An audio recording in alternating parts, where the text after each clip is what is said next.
Okay, well, I am going to go ahead and get started.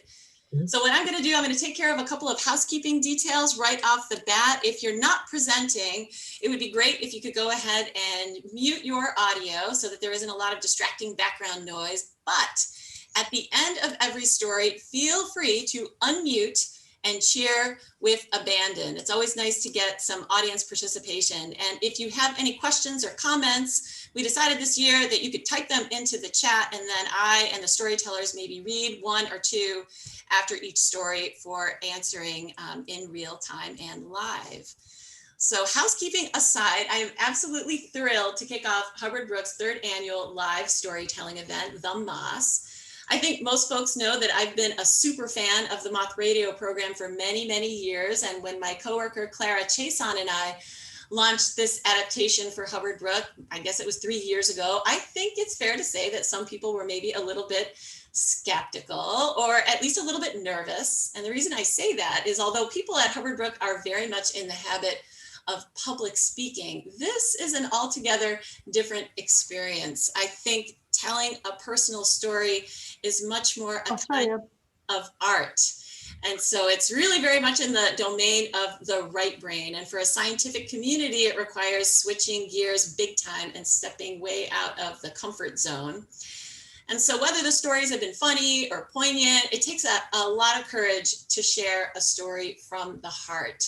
And over the last few years, we've heard love stories, we've heard tales of misadventure and heroic rescue, and even some moments of pretty serious vulnerability. And in my opinion, all of this, I believe, brings us closer together as people who not only share a deep and abiding belief in science, but also these moments of joy and panic and deep connection that punctuate all of our lives. And so before we get started, I just want to give a heartfelt thank you to all of our storytellers who are here today, and for those that came before as part of this tradition, for taking this leap of faith with me and building what I believe has become a really neat Hubbard Brook annual tradition. And before we get to our storytellers, I wanted to say that incidentally, the story that Lindsay Rustad debuted at the Moss this time last year is now getting a much, much bigger stage later this month on July 22nd. In a special live Story Collider show on women in adventure science. Lindsay's going to tell her ice storm story, along with a woman who is working on the edge of a volcano and another woman who trains astronauts for a living. So it's pretty cool to think that Lindsay started with her story here, and now she's in this incredible company on a much bigger stage. All right, now on to our show. I think everyone knows this year's theme is Friends Like These. Stories of unlikely love affairs and strong bonds. Our first intrepid storyteller is Nick LaRusso. Nick is earning his PhD in Civil and Environmental Engineering from Syracuse University. He's also currently an NSF Empower Fellow, which stands for Education Model Program on Water Energy Research. And I was just mentioning before everybody joined that it was during one of Hubbard Brook's cooperators meetings that Nick and I got to talking, and we realized that number one, we both share a love for some of the same podcasts, including This American Life and the Moth Radio. And we also share something else. We both grew up in upstate New York. And I'll admit that from our first conversation, I knew there was something special about Nick, and it was that accent. And so take it from someone who got teased, as I was telling folks at the beginning, for saying instead of bathtub, bathtub. To me, there is just something so lilting, so cozy about all of those flat A's. It's my own implicit bias, or maybe it's my explicit bias, because I know how it works on me. So without further ado, I'm going to turn it over to Nick LaRusso. Thank you, Anthea. Picture the generic Subaru commercial. A group of friends pack up an immaculate car and take off for the mountains. They're flying down dirt roads during a rainstorm, mud splashing the screen. Nothing can stop them. They're in a Subaru with its patented all-wheel drive. You're being sold on this feeling of invincibility that Mother Nature cannot stop you, and the elements are nothing to human ingenuity. Well, one weekend up in the watersheds, I learned the hard way that those commercials are selling you a bill of goods, and despite all your plans, Mother Nature can always pull a fast one on you. My story takes place in December 2016. As Dr. Driscoll's lab tech, I would make the 7-hour trip from Syracuse up to Hubbard Brook once a month to sample watersheds 1 and 6. I'd been in this position about 6 months now, and that was enough to know the lay of the land, but I had never sampled during the winter yet. And the snowmobile safety course, that was for January. So I had planned for an easy weekend. It hadn't really snowed yet, and this was it. We were going to leave class on a Friday afternoon, sample on Saturday, and get back on Sunday, get ready for final exams, no problem. Now, my predecessors in this position had gone sampling by themselves. I had heard stories of friends and family making the trip, but they'd go ski at Loon Mountain while the tech hiked the watersheds. When I took over, there had been a recent change in lab policy. Thanks to one ill-begotten sampling trip, all it took was a helicopter evac off Whiteface Mountain in the middle of a thunderstorm, and we were officially implementing the buddy system. So these first few months, I was scrounging for anyone that wasn't afraid to make this trek all the way up to the White Mountains and back with me. Luckily this month, my best friend Terry wanted to come. He had heard for months about how beautiful the White Mountains were, and he wanted to find out for himself. He had also just bought this beautiful Cuse orange Subaru Crosstrek. And what better way to test out that patented all-wheel drive than in those watershed switchbacks? So the Friday rolls around and Terry took off a half day from work, and we're on the road by 3. A couple stops for gas and dinner, and we roll into the Mirror Lake hamlets around 10 p.m. The last 45 minutes of that drive, light snow had started to fall, but barely enough to even activate the windshield wipers, so we thought nothing of it. We wake up bright and early Saturday morning to a couple inches of pristine, like powdery snow, almost like someone had draped a white linen sheet across the entire landscape. But it didn't daunt us. My father had always said, there's no such thing as bad weather, only bad clothes. So we had packed accordingly. Plus we had a Subaru, like a little snow should be no problem. We drive up into the watersheds, get to the first gate. I take my time around the first turn up a hill, trying to stay where I thought was dead center of the road because I know there's drainage ditches on either side, but we make it up that first turn no sweat. And we're on the straightaway right alongside the turnoff to take you to watersheds 5 and 6. And all of a sudden, I just feel the entire car's weight shift to the left. We sink into one of those drainage ditches. The leaves and the snow had just camouflaged the ditch perfectly. There was no difference in level. It just out of nowhere, we are stuck.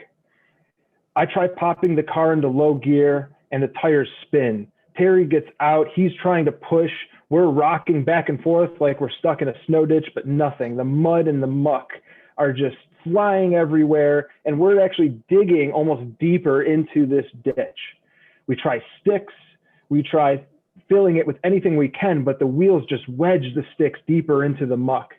At this point, I'm starting to panic. About an hour and a half has gone by, and I'm thinking, should we call a tow truck? Should I call AAA? Who can we get up into the watersheds to pull us out? I start texting the facilities manager, Hannah, calling the station, but it's a Saturday. No one's around. No one can come rescue us. After about another half hour of this and trying different things to get out, I see a mound on the other side of the road, and I'm correct. Brushing the snow away from the mound revealed a pile of rocks, good-sized ones too, like a football. So Terry and I start filling the ditch under our wheels with these large rocks. I hop into the car, give it a little gas, and the Subaru rumbles up out of the ditch. We are ecstatic. We've done it. We're high-fiving. We are just so excited to finally be out of the ditch, not stuck, ready to get on with this absolutely beautiful day. And we have to. There's still a job to do. The lysimeters have to get sampled. So we make it up to watershed 1, no problem, and we just proceed to have one of the best hikes in memory. I can vividly remember sitting in the snow and sun, emptying a lysimeter, and just feeling on top of the world. It was my first time I really got to appreciate the view from the ridge, from the south-facing watersheds, because there's no leaves. And so I'm drinking it in, and the snow has muted all sound, almost like a damper pedal on a piano. The only thing you can hear is that slight tinkle of tree tags in the wind as it approaches you from behind. And this white peacefulness was a perfect foil to the mucky chaos of the morning. We get done on Watershed 1, return to our car, we're eating lunch, we turn it on for a little warmth, ready to do it all over again on Watershed 6. And when we go to leave, I lean back, and to reverse out, I look back and I give the car a little gas, and the engine revs, but nothing. The car is stuck again. And this familiar horror sort of dawns on us that when we got out of the ditch, we'd left the whole left side of the car covered in muck. And for the couple hours that we were on Watershed 1, that muck froze and seized both wheels on the left side of the car. So sitting there with the engine, we at least thaw the front wheel well, but the back wheel is stuck. We're able to get moving because of that, but this back wheel is fixed constantly, and the imbalance causes us to constantly need to readjust our course, or else we're going to go into another ditch. And we have to get down Watershed 1 in switchbacks. So Terry gets into the car, he's driving. I'm like a shepherd with my walking stick, walking alongside the car, keeping track of where the ditch is as we lead this car that constantly wants to throw us off the road, down the switchbacks, all the way down the hill, past the Watershed 4 weir, and then there's an upslope. And Terry gives it gas and revs it up, and he just can't get up over the hill. We slide back down, try it again, and we can't do it. With this one fixed wheel, we can't accurately go straight, we can't go too fast, we don't have enough power, we're stuck again. At this point, it's late in the afternoon, maybe 3 o'clock. We know sundown is another hour, hour and a half. I've resigned to the fact that we're not sampling Watershed 6. I just want to get the car out. And all these questions are in my mind. What do we do? Do we leave it overnight? How long is the hike back to the hamlets? What are we going to do? We haven't heard from anyone. So in desperation, I call the station, forest station, one more time. And Ian, the site manager, picks up. Hi, Ian. It's Nick LoRusso from Syracuse. We're stuck on the road to Watershed 1. To which he replies, boy, you guys are lucky. Tonight is the forest station's Christmas party, or else no one would have been here. I'll see you in a few. A short time later, over the hill, I'll never forget this, rumbles Ian in the Ranger, decked out in snow gear, with his kids Vincent and Sabine bouncing in the back seat, laughing at us. He attaches the line to our Subaru, and as the Ranger strains to pull us up over that hill, there's a pop, and that rear wheel becomes unfixed, and we're free. We thank Ian, drive to the nearest car wash, and immediately give the coldest self-serve car wash of our lives, but just immensely grateful to have our autonomy back. Lessons learned: never underestimate winter in the White Mountains. It's not a Subaru commercial, and never ever sample during winter on a weekend. Thank you, Nick. Feel free to unmute and give him some applause. What a great story. Thank you so much. What an adventure. Quite an adventure. Exactly. Thank you. All right. Let's see if I can remove your spotlight. Here we go. Okay, so I am delighted to introduce our next storyteller, Mike Hallworth. Mike has been helping to lead Hubbard Brook's avian ecology program for years. He's worked with Dick Holmes, Nick Rodenhouse, Mike Webster, Scott Sillett, Sarah Kaiser, and Alicia Brunner, to name just a few members of the team. Mike is a wildlife ecologist who was a postdoctoral research associate at the Carey Institute of Ecosystem Studies before he recently joined the team at VCE, in my neck of the woods, actually, Vermont Center for Eco Studies, as a data scientist. And Mike's work is totally cool. He combines field research with modeling to advance migratory bird conservation wherever the birds roam, summer, winter, all points in between. Welcome to the stage, Mike.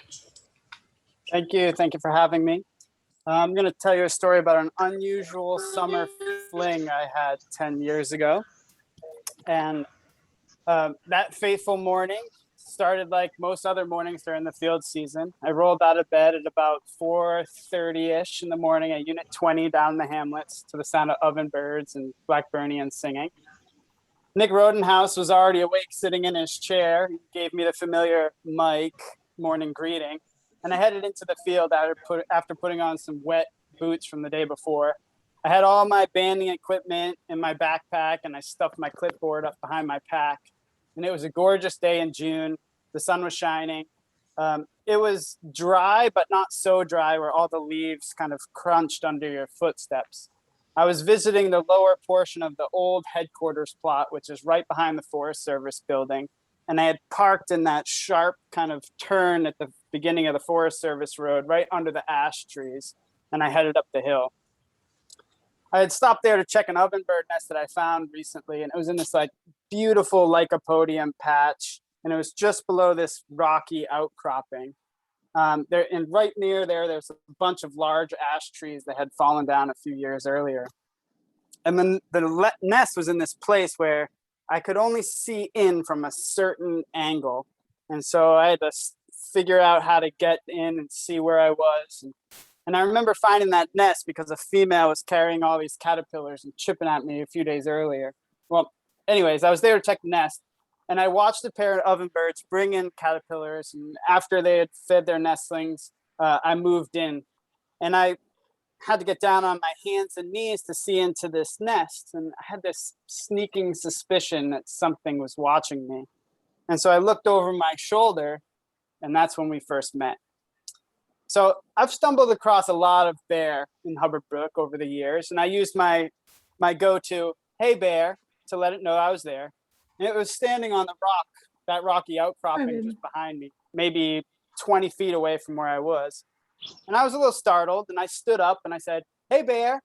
And it hid briefly behind the rock, and it was like it was playing a game of hide and go seek.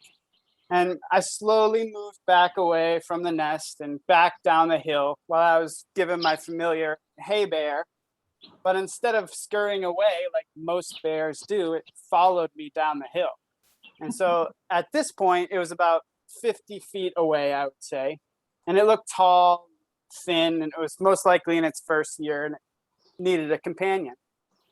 And so at this point, I had pulled out my clipboard from behind my pack and, I was slapping against my hands to make some noise and saying, "Hey, bear," to get it to do what bears do, like put their head down and scurry away normally. But this bear did the opposite. It continued to walk towards me. And so by the time I was walking down the hill, I was clapping my clipboard against my hand so hard that my hand was numb. And eventually I switched to trees. And by the time I had gotten all the way back down the hill to my car, the clipboard was bent in half. I eventually made it to the car and closed the door. And that was the beginning of our summer fling together. We had a number of encounters. So for the next few weeks, that bear found me nearly everywhere I was in the forest. Even when I was up near Weir 6, the bear was up there. And it got to the point where Ian, the site manager, had trained myself and the rest of the bird crew how to use bear poppers. And so it was great. I remember standing out behind the Forest Service building, firing these bear poppers over the milkweed that was on that slope there. And a few folks, at least one person actually had to use it in the forest that summer. Turns out the bear didn't mind bear poppers at all. And so a few other folks had some encounters with that bear that summer, but it turns out that our relationship was really special. I remember this one time setting up this camera to videotape an ovenbird nest as the adults brought in food, only to return about 2 hours later to find an empty nest with a black snout pulling out the nestlings just a few minutes after I had set up the camera. And eventually, meeting in the forest just wasn't enough for this bear, and they wanted to see where I lived. So it was seen wandering through the hamlets, at the Forest Service building, and even snacking on bird feeders down by the residents while they waited for us to come out of the forest. It had gotten to the point where I clearly needed to talk to someone about this relationship. And a group of us talked to Ben Killam, who's a local bear enthusiast, about his advice was, don't let the bear get that close. Well, that wasn't too helpful since I didn't let it get near me. It just was constantly there. And this was a very persistent bear. Even when the Fish and Wildlife folks came to try and relocate this bear, they didn't have any success. It turns out that the donuts they used as bait weren't as enticing as being close to me in the forest. And so our last encounter was a few weeks after we first met.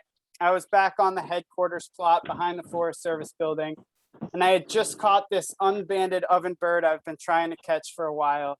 I had my banding kit open in front of me, the mist net was still on my side, and the bird was in my hand. And out of the corner of my eye, I saw the bear walking up the trail. And I thought, there's no chance he'll see me here. I was way up on the hill. And then my radio made a noise, said, "Shh, bear on headquarters near P27. That's when the bear turned off the trail straight up towards me. And it must have missed me because it wasn't just jolly walking up the trail. Now it was jogging up the hill towards me. Luckily, Nick Rodenhouse wasn't that far away at that point. He came barreling through the forest. He was knocking on trees, hitting branches, and yelling as loud as he could. And meanwhile, I had this oven bird in my hand, and I had started to work my way down the hill, away from the bear, over the steep terrain, trying not to encounter this bear again. I made it all the way down to the trail in time to watch this bear run off into the sunset as Nick came crashing out of the forest onto the trail. And it turns out that that was our final hurrah. I wish it could have been different, but I never did see that bear again. Our summer fling was over, but every bear I've seen since that summer, I wonder, hey bear, are you the one that got away?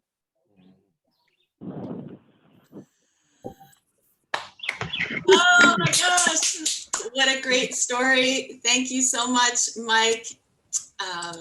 Let's see, here we go. Okay, so I am pleased to introduce our next storyteller, Emily Bernhardt, an ecosystem ecologist and biogeochemist in environmental sciences and policy at Duke University. Emily leads Duke's Aqua Terrestrial Biogeochemistry Lab, where she and her team investigate the interplay among elements, energy, and human impacts in ecosystems. Her research links aquatic and terrestrial biogeochemistry, and her study sites are located both in Appalachian and Northeastern forests, including Hubbard Brook. Emily's also on the cutting edge of new techniques in addition to storytelling for sharing her work, and these include data visualizations. She's also been featured in popular science media, including The Conversation and Science Friday, to name just a few. And there is no doubt that Emily's work is influencing science and policy, but today she'll share a different perspective about the powerful influences that a beloved place had on her. Welcome, Emily. Thanks for having me. And I so wish, it's so fun to see all the names on the screen. I wish we were in person to have this conversation.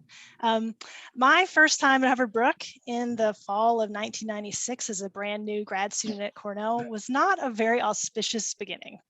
My very first trip into the watersheds, I, like Nick, had a little accident backing my car down from the Watershed 5 weir. I went off into a ditch, grounded out the bottom of my car, and was rescued by a team of students from Yale School of Forestry and their professor, Tom Sikkema, who picked my car up out of the ditch and put it back on the road. That was the first meeting that I had with Tom.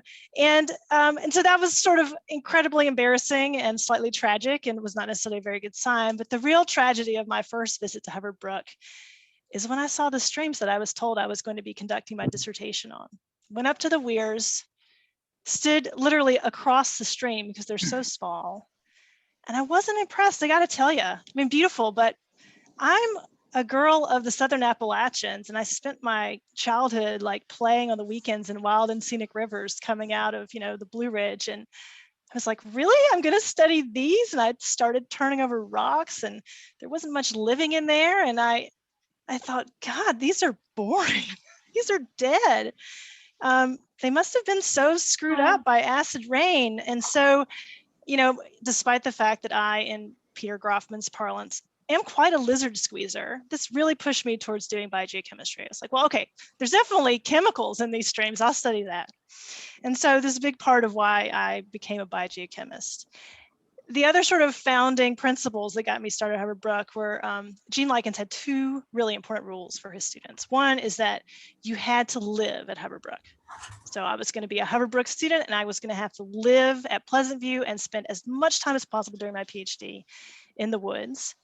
That was a rule I could totally get behind. But the second rule kind of sucked, and it was that he would not buy environmental sensors for graduate students because graduate students didn't deserve them. They needed to sit and record the data in their notebooks because grad students were cheaper than environmental sensors at the time. Okay, so the reason that matters is that I was studying the way chemicals move through streams, and one of my primary tools for doing that was dripping little solutions of salts and nutrients into streams, the pump, the movement of the solutions streams. That meaning that I spent an awful time inside streams like the one right behind me. It's this Paradise Brook, slowly dripping salty solutions into them and then recording how the salinity of the stream changed over several hours of pumping solutions. So the hard work of this was that, Sorry, buddy. the hard work of this is that I had to get up in the woods, usually before sunrise, Hold many on. mornings with, Yeah, somebody mute, I don't, Yeah. Thank you. With many pounds of water, a giant peristaltic pump, a 50-pound marine cycle deep battery, try to get this thing started because I needed to get it done before the sun was fully at noon and the trees really turned on their transpiration and the stream flow stopped. So here I am spending hours and hours beside what seemed to me at first to be really dead streams, writing thousands of little salinity measurements and hundreds of little yellow Write in the Rain field notebooks.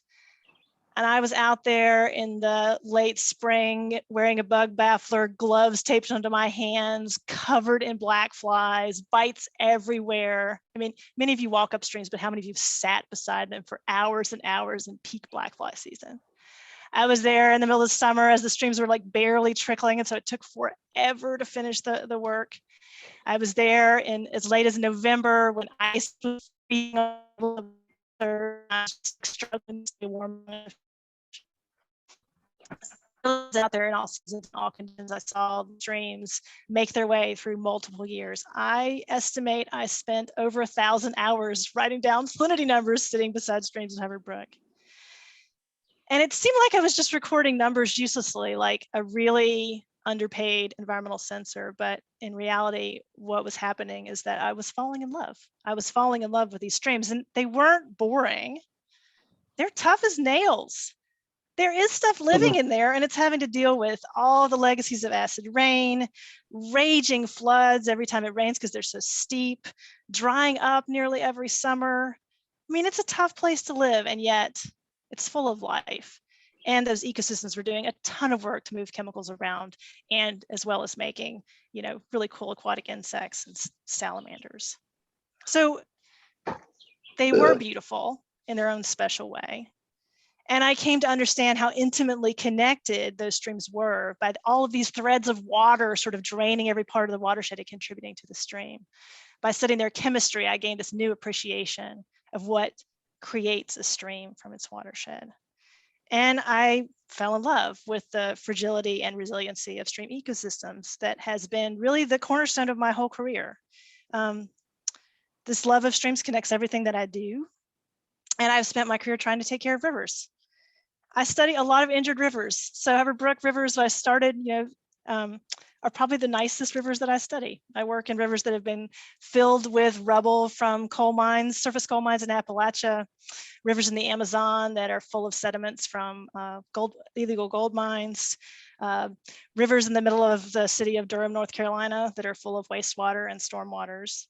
But at heart, all of them are the same. They're all beautiful. They're all full of life that's trying to survive in the face of really complicated interactions.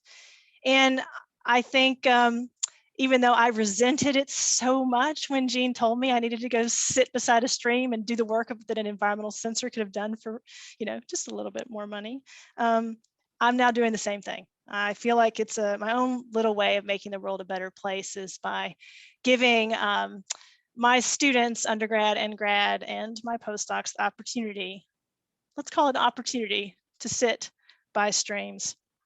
And I think we could all make the world a little bit better place if we all took a little bit of time to sit and stare at a stream. So thanks a lot. Thank you so much, Emily. What a beautiful, beautiful story. Okay.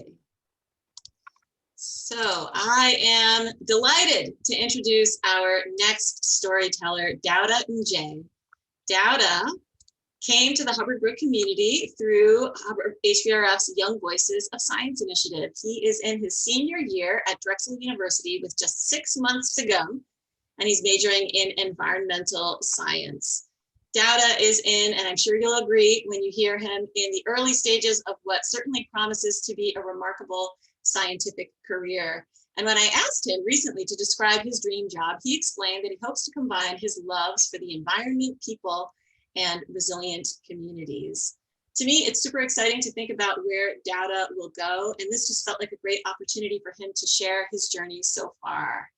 And actually, it's also a potential opportunity for you if there are folks in the audience who are looking for an outrageously talented communicator and up-and-coming scientist. Daouda happens to be looking for professional experiences in what he's planning to be a gap year before he goes to grad school. And although I'm sure he's going to have his pick of opportunities, for now he's open and considering the options. So if you have something interesting, I suggest you reach out to him soon before his plans are set. Let's welcome Daouda to the stage. First of all, thank you. Thank you for that intro.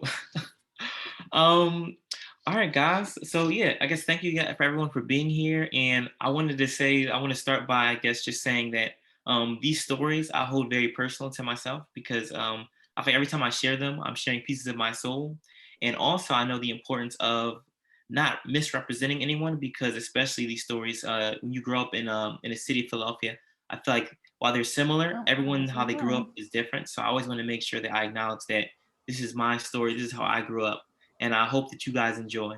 But I guess, though, to begin my story, I think it's important to just say that I am an inner city kid. I was born in the city. And I think a lot of times in environmental science, you ask yourself, why am I interested in nature? And many people, they had maybe family member or friends, or they maybe even lived somewhere where they were always surrounded by nature. And so that's kind of how they got into it. But for me, there is not really much of that in Philadelphia. When I even thought about my relationship, I kind of compared it to a long distance relationship. Like it's almost not supposed to work or last. And I think that now when I have to really think hard about why I'm there, it's probably because of the backyard I lived in at 4810 Parish. I think if you ask 6-year-old me, right, even my relationship with nature, he probably would say that it's okay. Like if you ask me, what does an American robin sound like? He wouldn't know. But if you ask me, what's the sound of a dirt bike? I could tell you all day. Or what's the sound of a European sterling? I wouldn't know. But if you ask me, what's the difference between a firecracker and a firework? I would know. And I think that was the sad reality of, I guess, probably many children around there where it's literally kind of concrete. There's not really much wildlife going on. There's squirrels, maybe, some bed bugs, some roaches, but that's kind of it. And so we're just used to the street life. And so I think that for a while, I just kind of, it wasn't meant to be. But I think that what really kind of started up was the summers that I had when I was young, probably when I was 6 years old. Every summer I would do soccer camp. And for the last couple of weeks when that ended, there'd be like 2-3 weeks I'd be out of school. I'd be waiting for school to start. And my mom, she got tired of me sitting at home all day. She'd probably catch me upside down on the couch watching cartoons. And she'd be like, you got 10 minutes to put some shoes on and get out my house. And so I remember, I don't feel like arguing with mom. I would hurry up, put my little red shorts on, get my little Buzz Lightyear Skechers on, and I decide, okay, front yard or backyard. And I think the crazy thing is, I didn't know that most people didn't have to worry about it. But for me, the front yard was a risk. I had to worry about whether or not I wanted to deal with the kids back there or I wanted to hear the loud noises. Trust me, dirt bikes is crazy. That's a sound that you're in Philly when you hear dirt bikes. And I also had to worry about, honestly, just when the lights come on, when the lights go off, whether or not I would lose my life, because I think a lot of moms might even tell you when you're young, you hear a lot. when the streetlights come on, you better get your button home because you don't know what might happen. And so for a while, I had to worry about that. So I got tired of it. So I said, you know what? I'm gonna go in my backyard. And honestly, if you stepped in my backyard, it wasn't much. It was literally just a little cement little patio, and then it was really 15 feet by 15 feet little porch. And it was grass, it was pretty much weeds, and it overlooked a parking lot that was abandoned. But to me, when I stepped in there, I think that it became my form of escape. As I combed through the knotweed, as I combed through the dandelions and the crabgrass, I'd find myself honestly amazed by anything. I look for isopods, snails, worms, roly-polies, and eventually I'd find my favorite person in the world. It was the Decay's brown snake. I never knew Philadelphia had snakes until I moved there, but that little snake, it entertained me for hours because something about it, it was so mysterious and it allowed my little mind for once to be a kid. I didn't worry about anything. I didn't worry about any dangers. I didn't worry about how late it got. All I just thought about then was just how much I loved nature and how much I just was in that moment. And so now, even now, as I'm 22, when I think about why I love nature, I think somehow I always go back to that backyard and how nature made me feel. And I think I'm in environmental science because no other field, no other career could possibly make me feel those emotions I felt in that backyard. And so I knew I had to go back to environmental science because that's the only time I think when I think about feeling safe, secure, and the ability to be curious. And I think a lot of times life doesn't want you to be that. And especially in a city where there's a lot of people who aren't really trying to look after you, take care of you. They don't really think about that little child being curious and playing. So now I know that there's no other career for me than besides to be outside the backyard. And so whether that's the Amazon or anywhere, that's where I want to be. And now, even more so too, now that I'm old, I'm no longer a boy, I'm a man. I think it's even more important that I encourage younger children that live in cities because I feel like a lot of times that no one really, they don't even know that's an option. The same way I didn't really know when I was younger. They don't know that that's what they could become. And so now when I see a little boy or a little girl playing in the sand or in the mud, or even just looking at a squirrel, I try to my best to inspire them, explain it to them, and encourage them because I think it's important. Um, I wish that there was someone there with me when I was younger, and I know there was that inspired me. But now I know all I want to do is just be that support system that that child might need. You never know. And I think that the most important thing too for all of you here today is that if you see that little child with that same spark in your eyes, the same way everyone here today talked about how much they love nature, you can be that for that child. All you have to do is ask and listen. And I promise you they'll remember it. Even though I'm talking now, I remember every last person that helped me out become the man I am and still look at the Decay's brown snake the way I do. And trust me, I still am in the backyard and I still find them. Thank you guys. Thank you, Daouda. What an incredible story. Okay, so we're now on to our final two storytellers. This is the big finale. So our last two storytellers are members of one of Hubbard Brook's founding families. Christine Bormann was Herb Bormann's partner in life and work. Of course, Herb, along with Gene Likens, Bob Pierce, and Noy Johnson, founded the Hubbard Brook Ecosystem Study in 1963. And Rebecca Bormann, or Becky, is the daughter of Chris and Herb. The lives of Chris and Becky, along with Becky's siblings, Bernhardt and Amy, and the study itself are deeply entwined. Hubbard Brook was the backdrop as their happy family grew. And when you love what you do and you enjoy the company of your colleagues, work blends in a harmonious way with the rest of life. And there were lots of get-togethers, games of tennis, softball, darts, which I understand is a treacherous game, and time in the forest together.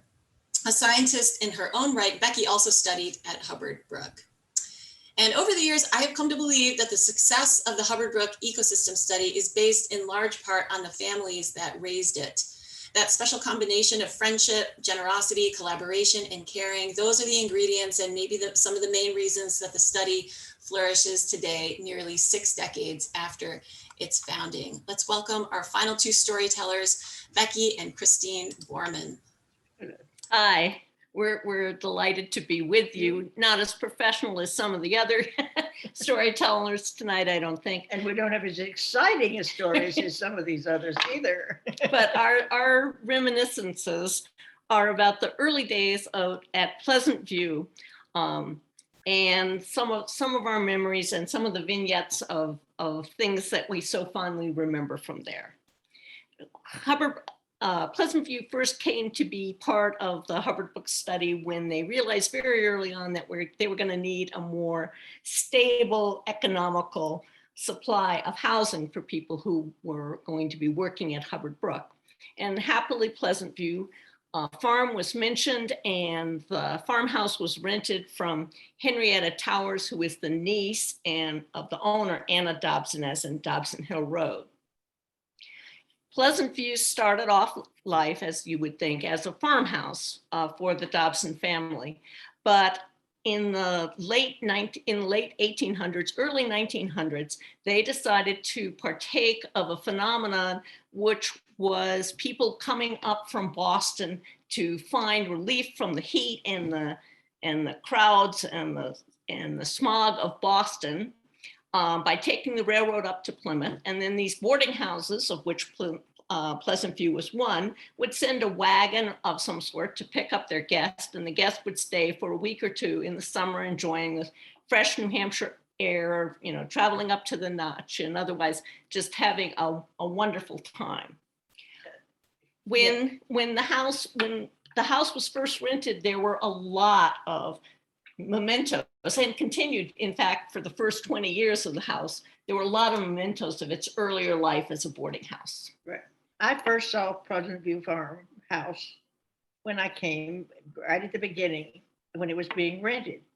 And my first impressions of it were this charming old farmhouse with rockers on the front porch. I could just picture these people coming up from Boston, sitting there rocking away and breathing their beautiful mountain air that they treasured so much. Then I walked into the front hallway. There was this tall hat rack, they called it, coat rack, with an oval mirror that you could see yourself from head to foot. And then there was a bookcase, a small bookcase with old books in it. Well, that was very interesting to my family. We're all book people. And these books were like Horatio Alger's stories, which were very popular around the turn of the century. All the sort of thing where, small town boy makes big in America. That's right. And all right, then if you look to the right, there was this very formal parlor, which the Dobsons were very proud of. Henrietta was, and she didn't take very kindly to the fact that some people did do things in there that she didn't like. They put their feet up on the furniture. They took in their trashy looking shrubs that they were studying. That wasn't supposed to be in the parlor. Okay. Anyway, then up the stairs were these big bedrooms where the people stayed. They all had these iron bedsteads and very thin, lumpy mattresses. I know we slept on some of them. And then it also had 20 years later, they were still sleeping on them. Yes, but they also had these these big basins and big pitchers, because in the house there were only 2 bathrooms, no showers, mind you, 2 claw-footed tubs and 2 toilets. That was augmented a bit by the fact that there was a 3-polar house behind the house. Privy behind the house. Also, the washing facilities got increased because most of the students, when they came, started bathing in Mirror Lake. I don't know how this did to the environment measurements, but they did it. So the people were always the major part of Pleasant View. And I think Anthea is right that it was a happy coincidence that the personalities of the early founders really believed in sharing their lives with the students and bringing a sense of community. And the first people you really have to talk about at Pleasant View, though, were Henrietta and Cecil Towers. At first, the agents for Henrietta's aunt, and then later the owners. And Henrietta was a sort of a short woman, quite rounded, with very white curly hair and glasses, and she was just very lively. And she And boy, could she talk. She should certainly talk. There's no question about that. She loved bringing this place to these boys. She called them my boys. And she would come up bringing pies and cakes and cookies, and meanwhile inspecting the farmhouse a little. And she even one boy was so special to her, she used to clean his room. Could be he had the dirtiest room, but he was her favorite and could do no wrong. And no question about that. This was also an interesting tale with this fellow. He had one morning they decided to have pen. We were going to wait for that. All right, we're going to wait for that one. Yeah, we're waiting for that one. But the other half of the story was Cecil, her husband, That's right. who had come here from the eastern provinces of Canada as a lumberjack. Yes, he did. He came. There were a lot of people that came when they cut the forest. They came from Canada. There used to be a dance hall by Mirror Lake, if you can imagine this, and that's where they met on a Saturday night. And that's where Henrietta Dobson met Cecil Towers. And I guess she was very taken with him, and he must have been taken with her and her situation because they got married. So the marriage was, their retirement was sort of in a little bit of trouble because Henrietta had grown over the years very tired of Cecil's lumberjack sort of ways, even though he's now working in a bobbin factory. He tended to want to spend his paycheck when he was on his way home At the bar. And Cecil had similar complaints about Henrietta. And so they didn't actually really usually speak to each other or acknowledge each other at all. No. And they were desperate to talk to somebody and have somebody talk to them. So guess who got chosen? They were up at the farmhouse a lot. Cecil used to come as well, telling his tales of logging in Canada and all these things. And he used to bring these huge pots of pea soup, Canadian pea soup. I must say it was very good. I had it from time to time, but it was. And, but it was, I tell you, they talked so much that sometimes you had to run away. Well, if you saw them coming. Frequently when during the day, when, or their eye, one of the other cars coming up, and it's like, oh my God, and they would flee. Our internet thing is unstable. Can you hear us okay, Anthea? You're coming through fine. Yeah. Good. Okay, good. So now the next people were the principal investigators. And in the very early stages of Hubbard Brook, the PIs lived or stayed at Pleasant View as well.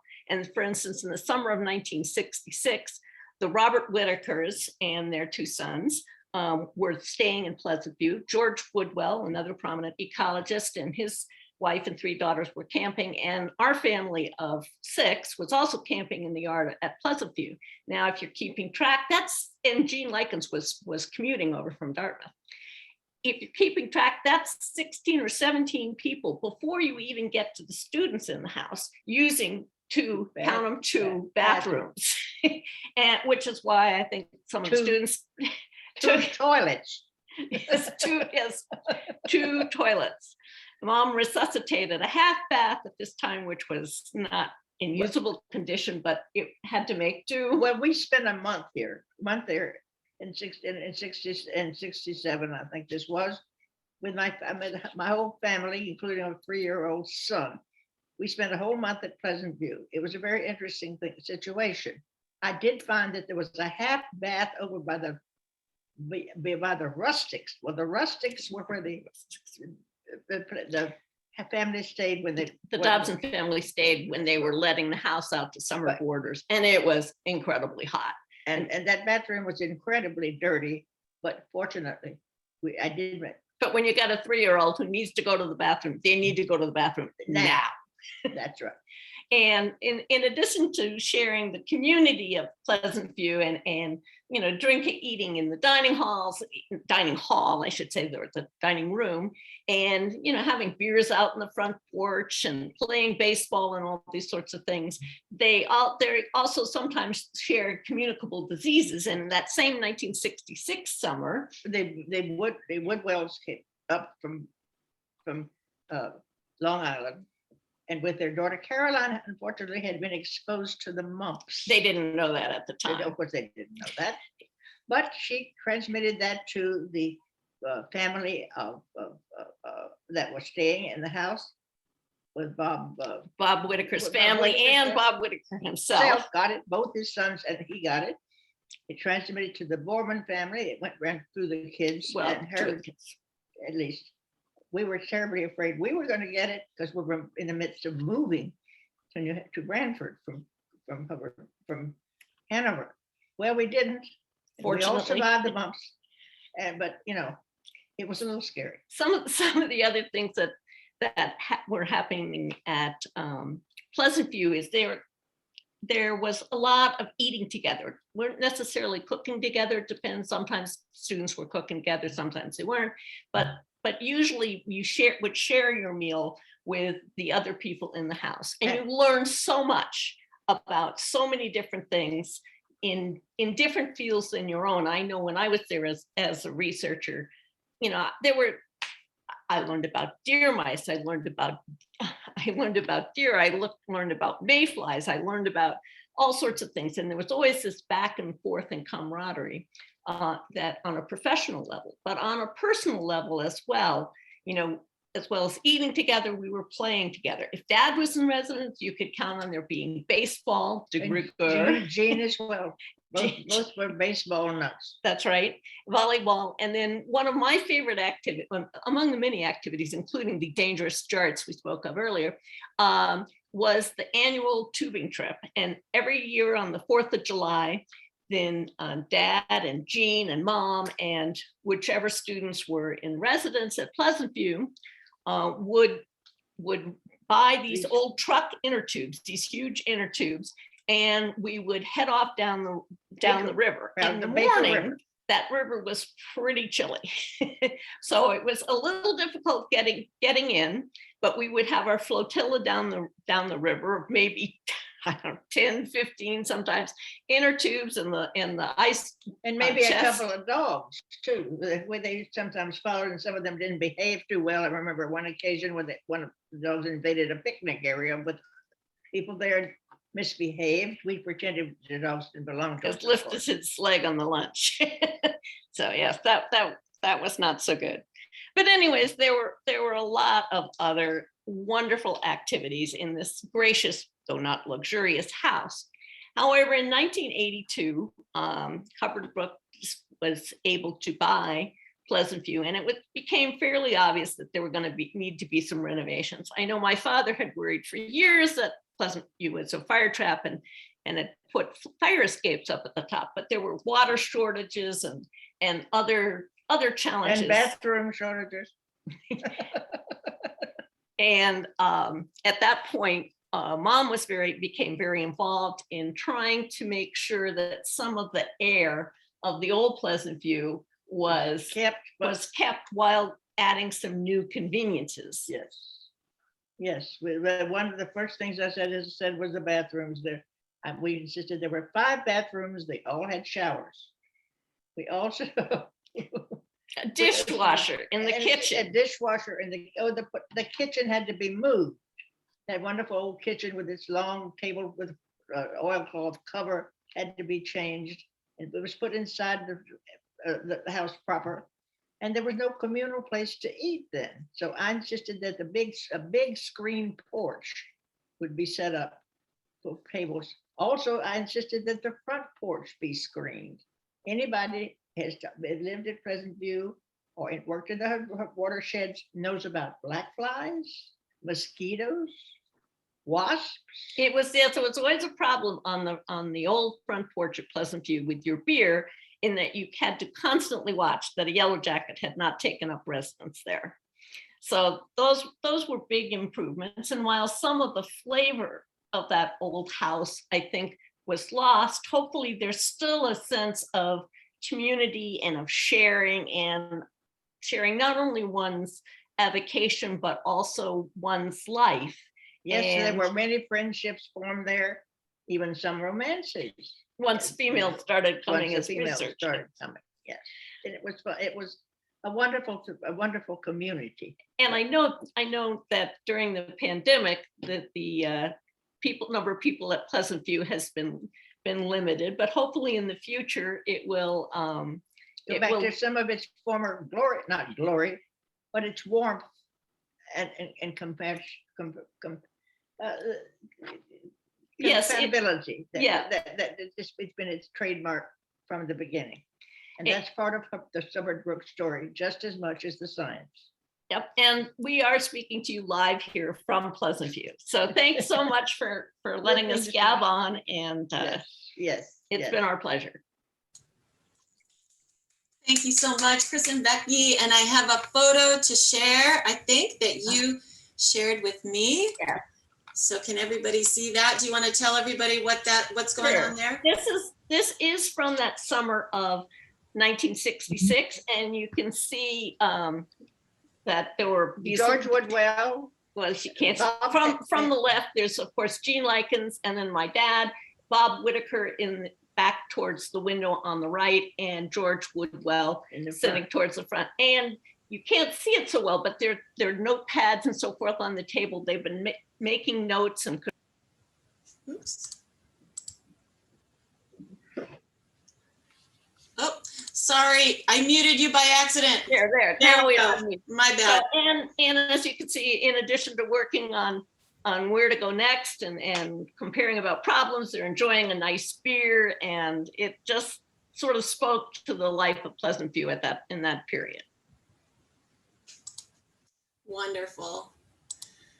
Well, I think that concludes our program. I just want to give it up one more time with a big round of applause for all of our storytellers for telling such fantastic stories of friendship and falling in love with the Brook and the history of Hubbard Brook and with Daouda, visions of the future and where young scientists might go. It's a roots to shoots approach, and what a great way to launch a week of scientific meetings. So thank you all for being here today.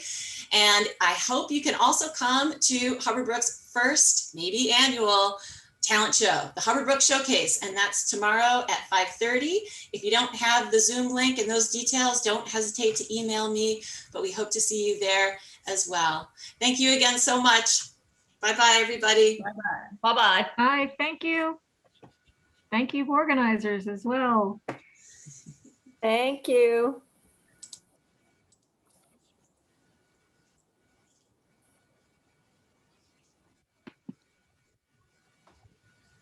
Hi.